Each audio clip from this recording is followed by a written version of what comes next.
Hello everyone, कैसे हो आप सभी। चलिए हम स्टार्ट करते हैं आज बाल विकास की हमारी दूसरी क्लास से। हम देखते हैं बाल विकास को प्रभावित करने वाले कारक। बाल विकास को प्रभावित करने वाले कारक के बारे में समझते हैं हम। बाल विकास दो तरीके से प्रभावित करता है, आंतरिक कारक भी और बाह्य कारक भी। दोनों तरीके से हमारे विकास को प्रभावित करता है। आइए हम समझते हैं वंशानुगत कारक। वंशानुगत कारक को समझते हैं बालक के रंग, रूप, आकार, शारीरिक गठन, मतलब कि हमारी वृद्धि मतलब ऊंचाई इत्यादि निर्धारक में उनके आनुवांशिक गुणों का महत्वपूर्ण हाथ होता है। बालक के आनुवांशिक गुण उसकी वृद्धि तथा शारीरिक विकास को प्रभावित करते हैं।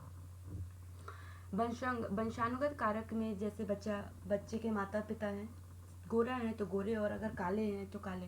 मतलब बच्चे का जो विकास होता है, चाहे उनके रंग, रूप हो, आकार हो, वृद्धि और विकास दोनों पर गहरा प्रभाव पड़ता है वंशानुगत का, है ना। तो उनका बच्चा अगर गोरा है तो गोरा होगा, यदि काले हैं तो काले, है ना। उनके बच्चे काले ही होंगे। यदि इसी प्रकार माता पिता के अन्य गुण भी बच्चे में आ जाते हैं। बच्चे में एडिशनल गुण भी, अन्य गुण भी आ जाते हैं आनुवांशिक रूप से, और आनुवांशिक रूप से चले जाते हैं।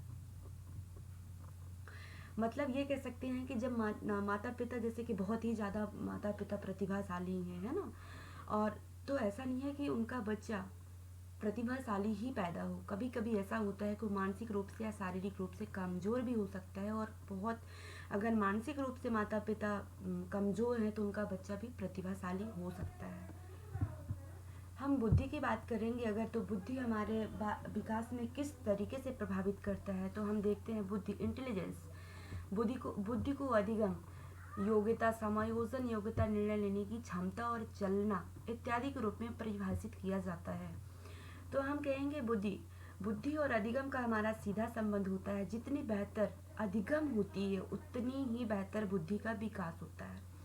जैसे बच्चा विकास, बुद्धि की विकास होती है उसके सामाजिक, अपने स्कूल, अपने घर, अपनी कामकाजी निजी जीवन में वो काफ़ी अच्छा, परिपूर्ण और योग्य हो जाता है। उसकी जो डिसीजन मेकिंग है, समायोजन योग्यता है, वो सभी बुद्धि पर डिपेंड करती हैं। और उसके बुद्धि का विकास अगर बेहतर तरीके से किया गया तो बहुत अच्छा असर पड़ता है वो समाज और परिवार में, देश में भी, है ना। जिस प्रकार बालक के सीखने की गति अधिक होती है उसका मानसिक विकास भी तीव्र होता है। अगर बच्चा लर्निंग बाय डूइंग, अगर वो अधिगम बहुत अच्छे तरीके से, बेहतर तरीके से मिल रहा है, उसे सीख रहा है, ऑब्जर्व कर रहा है चीज़ों को, तो उसकी बुद्धि का विकास होगा। मानसिक तौर से वो परिपक्व होता जाएगा।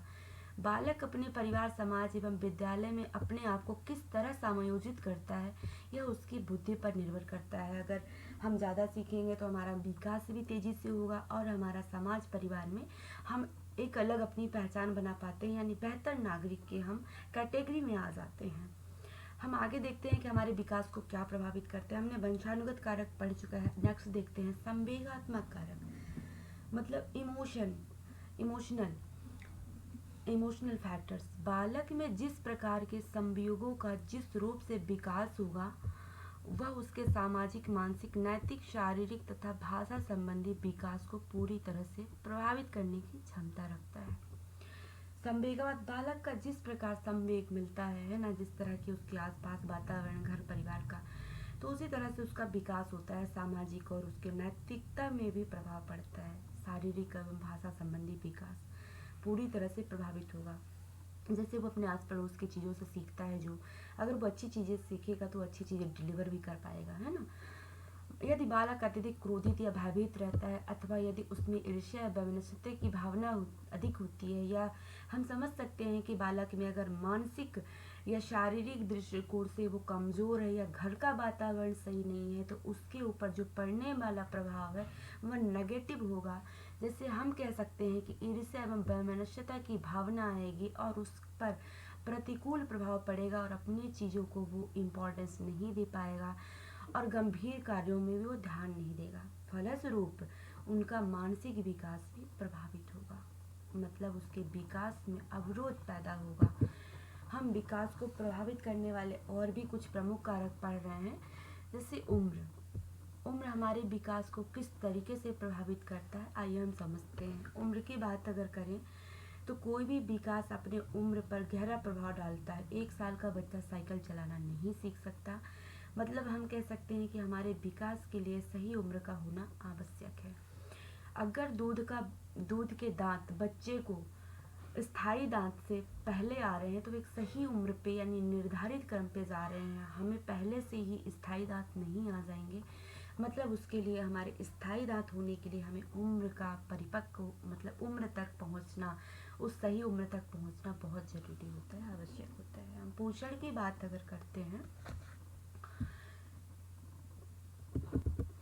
पोषण की बात अगर करते हैं तो ऐसा कोई सा भी विकास नहीं होता जो पोषण को प्रभावित नहीं करता। हम कह सकते हैं कि शारीरिक विकास, मानसिक विकास पोषण पर ही तो निर्भर करता है। पोषण खराब होता है तो बच्चे के मानसिक और शारीरिक विकास भी नहीं हो पाता। ये दोनों प्रभाव डालते हैं। अगर पोषण खराब है तो बच्चे के विकास में, शारीरिक विकास, मानसिक विकास में अवरोध पैदा करेगा। और अगर पोषण बेहतर है तो उसके बुद्धि, विवेक या फिर उसके शारीरिक और मानसिक दोनों पे इम्पैक्ट डालते तो पॉजिटिव होगा, सकारात्मकता की ओर होगा। इससे उसका बहुत अच्छा मतलब एक कौशलता की विकास होगी। मतलब पोषण अति आवश्यक है। हम लिंग की बात अगर करते हैं तो समाज में हम समझते हैं लिंग भेद आज भी व्याप्त है। पढ़े लिखे सोसाइटियों से लेकर के कम पढ़े लिखे या अशिक्षित जन के बीच में भी आज भी लिंग जैसे भेदभाव रखे जाते हैं, पाए जाते हैं। जबकि बालिका की रोग प्रतिरोधक क्षमता बालकों से ज़्यादा होती है। मृत्यु दर बालकों की अपेक्षा कम है। जीवन प्रत्याशा भी पुरुषों से अपेक्षा महिलाओं की ज़्यादा आकी गई है। फिर भी पुरुष प्रधान समाज बालिका के बड़े होते ही उसे दबा देती है, उसके मनोबल को गिरा देती है ना। जो कि आगे चल रही बालक आगे निकल जाता है, बालिका पीछे रह जाती है। मतलब कह सकते हैं हम कि अगर पॉजिटिविटी लाइफ में नहीं है, मतलब अगर लिंग भेद है, किसी बालिका के साथ ऐसी चीज़ें घटनाएं घट रही हैं तो वो जो बेहतर विकास कर रही होती है वो विकास अवरोध पैदा करती है उसको, इस भेदभाव से, लिंगा भेदभाव से हम कह सकते हैं, लिंग भेदभाव से। हम परिपक्वता को समझते हैं कि परिपक्वता होता क्या है। कोई भी कार्य करने से पहले परिपक्व होना बहुत ज़रूरी है। जैसे हम भाषा का विकास, बच्चा एकदम पैदा होते ही तो बोलना नहीं स्टार्ट कर देता।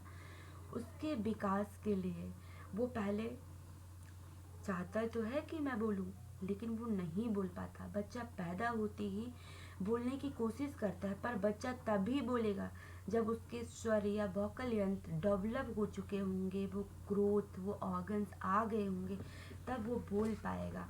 इससे कह सकते हैं हम कि परिपक्वता किसी विशेष या किसी नॉर्मल कोई भी कार्य को हम अगर कर रहे हैं उससे पहले हम लर्निंग बाय डूइंग, मतलब हम करके सीखते हैं। मतलब उस चीज़ में हम परिपक्व होते हैं, चाहे वो बाह्य हो चाहे आंतरिक हो।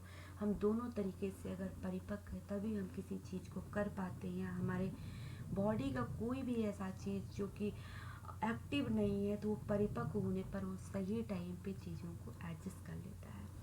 अब हम अधिगम की बात करते हैं। अधिगम विकास को किस तरीके से प्रभावित करता है, तो अधिगम की बात करूं अगर मैं, तो अधिगम और विकास का बहुत सीधा संबंध होता है। मैंने बता चुका अभी कि अधिगम जो होता है, अगर बेहतर अधिगम है तो विकास भी उच्च स्तर का होगा। मतलब अधिगम हमारे विकास के लिए बहुत ही उपयोगी है।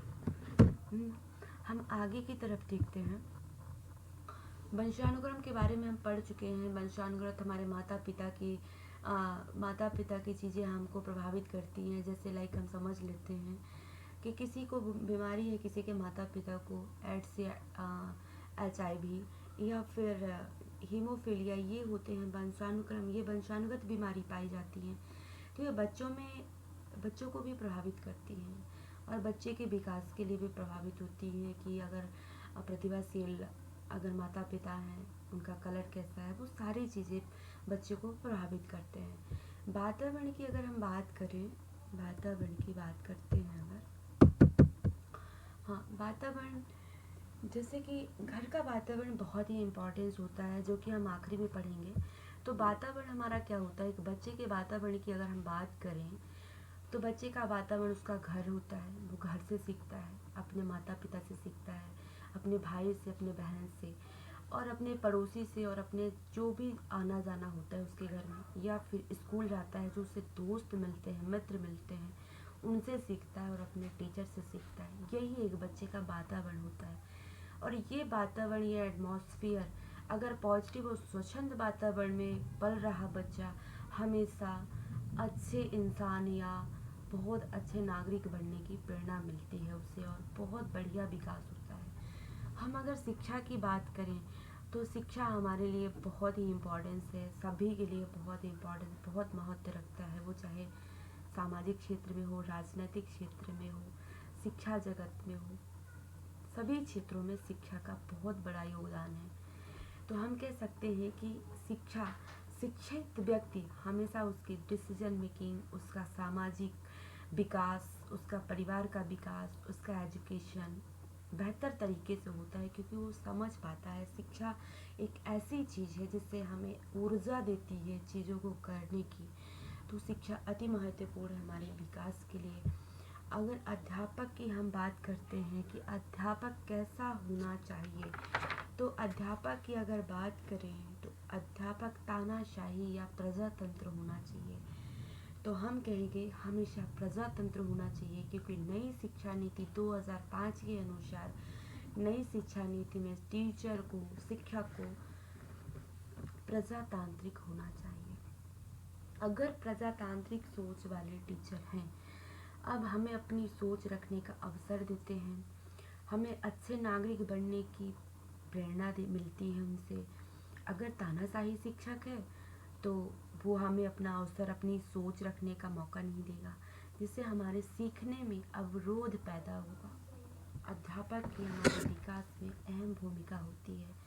घर का वातावरण, घर का वातावरण की बात अगर करते हैं हम, तो बच्चे का पहला विकास जो सीखता है, ऑब्जर्व करता है, वो घर से ही शुरुआत होती है उसकी।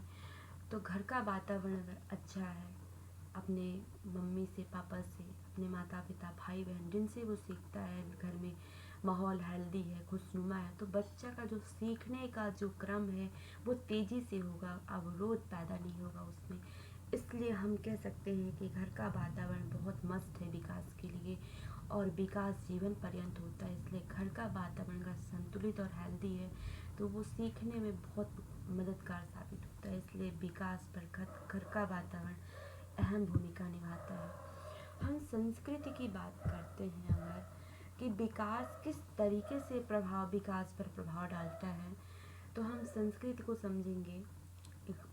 फॉर एग्जाम्पल, हमारे यहाँ हम बात करते हैं, हमारे यहाँ नई सोच को एक्सेप्ट नहीं करते हैं।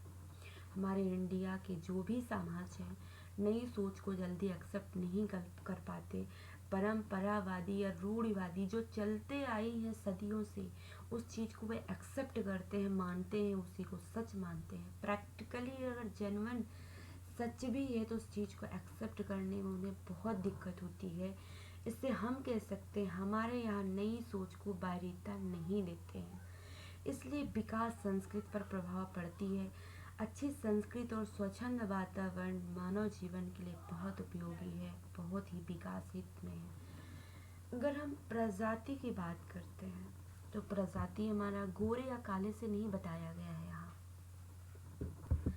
प्रजाति हमारा गोरे या काले से नहीं बताया गया है। अमेरिका की एक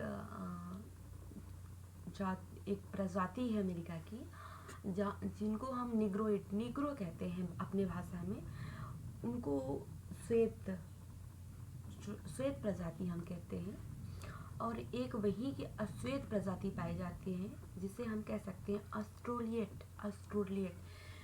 तो वहाँ महान वैज्ञानिक ने बताया, कार्ल पियर्सन ने, उन्होंने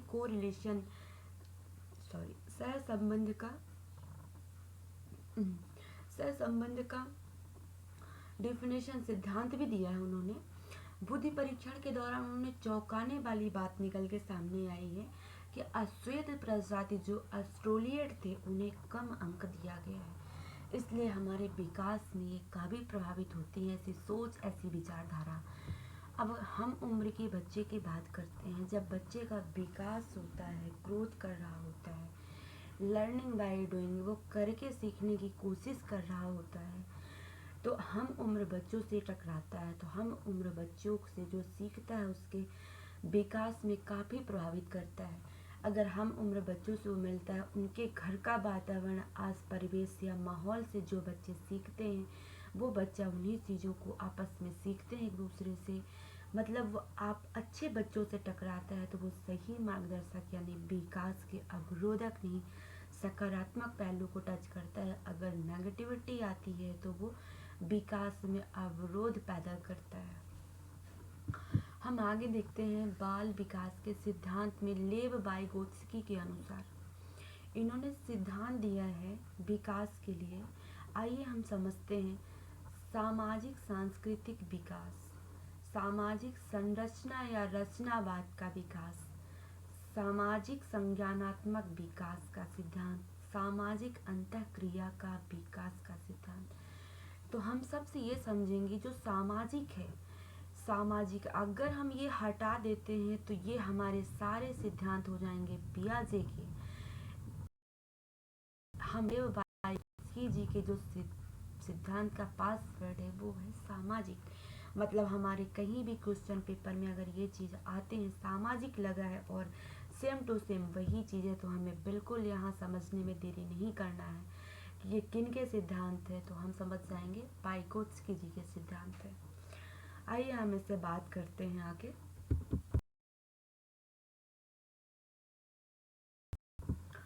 वाइगोत्स्की जी कहते हैं कि समाज में हम रहते हैं, अपन मेल मिलाप करते हैं, अपने भाषा, हम भले भांति भांति भिन्न भिन्न के लोग हैं।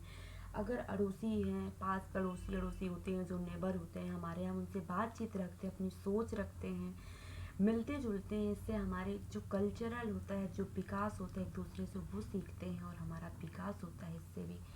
सामाजिक संरचना या रचनावादी का विकास, हमारे समाज की संरचना है, स्ट्रक्चर है, ढांचा है, उसकी जो रचना है अगर सही और सकारात्मक है तो इससे भी हमारे मानव जीवन या बच्चों को विकास को प्रभावित करता है। सामाजिक संज्ञानात्मक का विकास, हम अपने विचारों का जो आदान प्रदान करके जो सीखते हैं, जो हमें मिलता है कि विकास की ओर अग्रसर करता है, इसलिए हम इसे सामाजिक संज्ञानात्मक का विकास कहते हैं। सामाजिक अंतःक्रिया का विकास, सामाजिक अंतःक्रिया की अगर हम बात करें तो बच्चे समाज में रहते हैं और वहीं से वो विकास स्टार्ट करते हैं। अपने घर वातावरण से लेकर अपने समाज के हर हिस्से में वो कुछ न कुछ ऑब्जर्व करते हैं, सीखते हैं। बच्चे समाज में रहकर अंतःकरण करना सीखते हैं, ऑब्जर्व करते हैं। मतलब जैसा समाज है वैसे बच्चे का विकास होगा। ज़्यादा ज्ञानी दूसरा, हम ज़्यादा ज्ञानी दूसरा को, ज़्यादा ज्ञानी दूसरा, इसका पासवर्ड हम समझते हैं तो MKO, more knowledgeable, knowledgeable other, मतलब ज़्यादा ज्ञानी दूसरा। हम आगे देखते हैं इसको। हम उस व्यक्ति से सीखेंगे, हम उस व्यक्ति से सीखेंगे जिसका नॉलेज ऑथेंटिक हो। बच्चा उसी व्यक्ति से सीखेगा जो उससे ज़्यादा जानकार हो, जैसे माता पिता, शिक्षक, सहपाठी। बच्चा उसी से ही सीखेगा।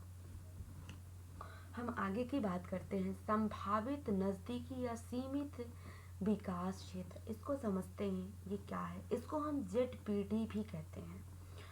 हम आइए इसको समझते हैं बेहतर, एग्जाम्पल के थ्रू भी समझेंगे। हम समझते हैं समस्या समाधान के दौरान शुरुआत में खुद से प्रयास करने के बाद बीच में उलझ जाने पर वहाँ से लक्ष्य के बीच की दूरी।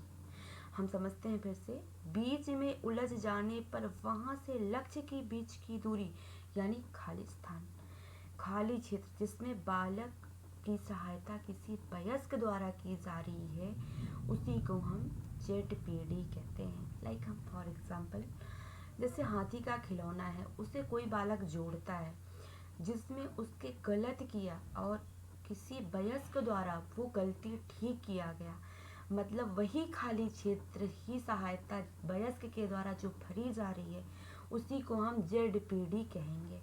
और ये सहायता कैसा होगा? ये सहायता स्थायी होगा, हमेशा के लिए होगा, लाइफ टाइम।